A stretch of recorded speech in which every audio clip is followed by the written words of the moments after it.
মুক্তি পাওয়া যায় না, মুক্তি খুঁজে নিতে হয় রে।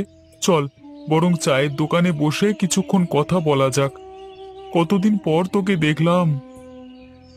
সত্যি, বহু মাস পর দেখা হলো তোর সাথে। চ, বসে গিয়ে আর একটু চা খাই।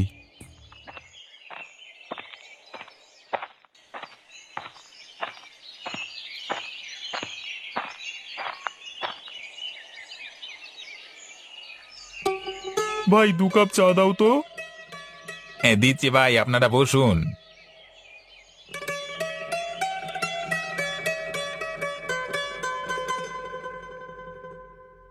তুই কি ভাবছিস বলতো রফিক?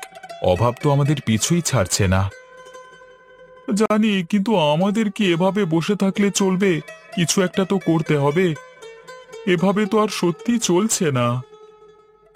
কি করব বল, কাজ তো নেই এমনিতেই। তার উপর আবার কদিন ধরেই এত বৃষ্টি পড়ছে। কাজ তো আরই হবে না এভাবে। তোর ছোটবেলার কথা মনে আছে কামাল? আমরা মাঝরাতে বৃষ্টিতে মাছ ধরতে যেতাম। তুই কেমন জাল ফেলতিস, সব মাছ আমাদের জালে উঠত। হ্যাঁ রে, সত্যি ছোটবেলাটাই ভালো ছিল জানিস তো।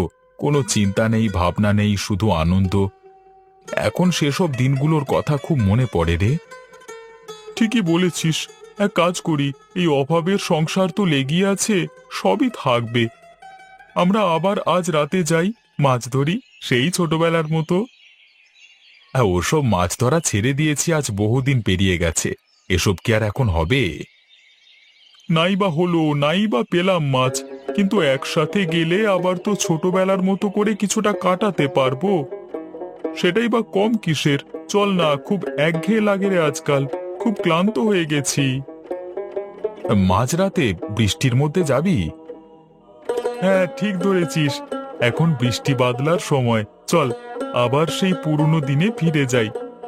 কিছুক্ষণের জন্য হলেও পুরনো দিনের মতো দুই বন্ধুতে কিছুটা সময় কাটাই।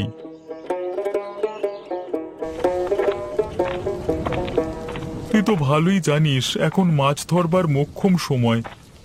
রাতের বেলায় মাছ ধরতে নামলে সব বড় বড় মাছ ওঠে। সে তো বুঝলাম, কিন্তু এত বৃষ্টিতে জাল ফেলা কি সহজ হবে? আরে সাহস থাকতে হবে। ছোটবেলায় তো কতবার এমন বৃষ্টিতে মাছ ধরেছি, মনে নেই তোর? হ্যাঁ, মনে আছে ভাই। তখন তো সবকিছুই সহজ মনে হতো। এখন একটু ঝুঁকির কথা ভাবলেই মনের মধ্যে ভয় এসে যায়। কামাল, এই কষ্টের জীবন কাটাতে হলে কিছু করতে হবে। মাছ ধরতে পারলে বেশ কিছু টাকা পেতে পারবে।